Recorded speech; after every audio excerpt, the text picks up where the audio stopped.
پڑھتے پڑھتے دنیا سے گیا ہے۔ عزیز دوستو، اللہ ہمیں اس کام کی قدردانی کرنے کی توفیق عطا فرمائے، اللہ ہمیں اس کام کے ساتھ وابستگی عطا فرمائے۔ ہمیں مانگنا چاہیے، ہمیں مانگنا چاہیے، آج ہم مانگتے نہیں، اسی لیے کہتے ہیں ہم دعاؤں میں سب کچھ مانگتے ہیں، لیکن کبھی یہ بھی تو مانگا کریں کہ اللہ لوگ جا رہے ہیں، مجھے کیوں قبول نہیں کر رہا ہے۔ ہمارے علاقے میں ایک مرتبہ دارالعلوم بھاؤنگر کے اندر معذورین کی جماعت آئی تھی، سارے معذور گونگے۔ مجھے بڑا تعجب ہوا کہ اللہ تو اپنا کام لینے پر آئے تو کس سے کام لے رہے ہیں؟ تو زبان والوں کا بھی محتاج نہیں ہے، تو بے زبانوں سے بھی تیرا کام لے سکتا ہے، سارے معذورین۔ اب جب وہ جماعت آئی ہمارے یہاں پر، عصر کی نماز کا وقت تھا، اور میں عصر کی نماز وقت تھا، ایک بات پوری کر کے اپنی بات پوری، تو عصر کی نماز کے لیے میں مسجد میں گیا تو میں نے سلام کیا، وہ ساتھی ماشاءاللہ جبہ داڑھی چہرے پر، تو انہوں نے مجھے سلام کا جواب نہیں دیا، تو میرے دل میں تھوڑا سا کہ یار سلام کیا اور اس نے جواب نہیں دیا۔ خیر میں نماز کے لیے مسجد میں چلا گیا اور میں نے ہی نماز پڑھائی عصر کی، اور لوگ بھی نماز پڑھنے کے لیے بیٹھے۔ جب سلام کے بعد وہی ساتھی کھڑے ہوئے اعلان کرنے کے لیے، لیکن اس کے پاس زبان تو تھی نا، اس نے اشارے میں اس طریقے سے اپنے مخصوص اشاروں کے اندر اعلان کیا، اور ایک ترجمان کھڑے ہوئے کہا بھائی یوں کہہ رہے ہیں کہ دعا کے بعد تھوڑی دیر تشریف رکھے، دین کی بات ہوگی۔ تب مجھے کہا کہ اللہ یہ تو بیچارہ معذور ہے، یہ بیچارہ گونگا ہے، اسے تو آواز سنائی نہیں دیتی۔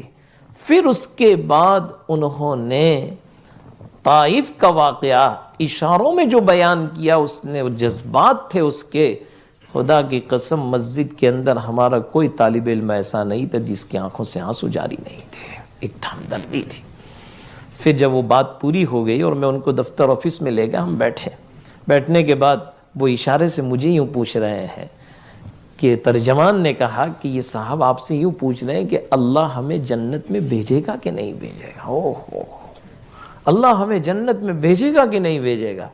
میں نے ان سے کہا کہ آپ لوگ بالکل مطمئن رہو، آدھی جنت تو تمہاری پکی ہو گئی ہے، کیونکہ اللہ کے نبی نے فرمایا کہ جو آدمی اپنی زبان کی حفاظت کی ضمانت مجھے دے دے، میں اس کے لیے جنت کی گارنٹی دے رہا ہوں۔ تمہارے پاس تو زبان ہی نہیں، نہ تم غیبت کرو گے، نہ جھوٹ بولو گے، نہ کچھ کرو گے، تمہاری زبان ہی نہیں ہے۔ تو وہ رونے لگے اور اللہ کا شکر ادا کرنے لگے اور کہنے لگے دعا کرنا اشارے میں، اللہ ہمیں اس کام کے ساتھ موت تک وابستہ رکھے۔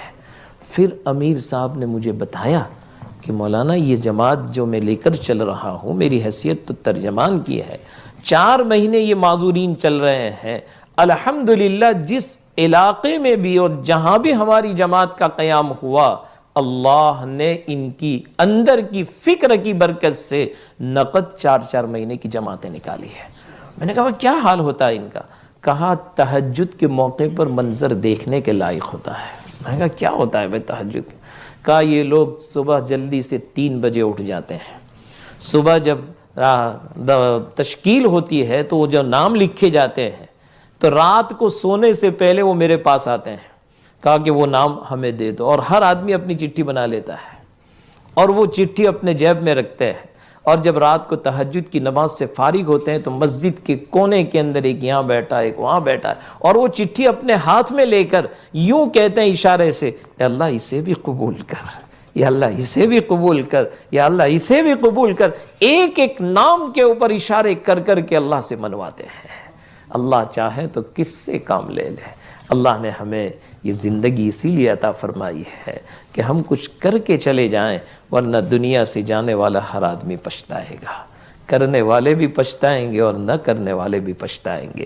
اللہ ہمیں اس کام کی قدردانی کرنے کی توفیق عطا فرمائے، اور موت تک اللہ ہمیں اس کام کے ساتھ وابستگی عطا فرمائے۔ آمین۔ وآخر دعوانا الحمدللہ رب العالمین۔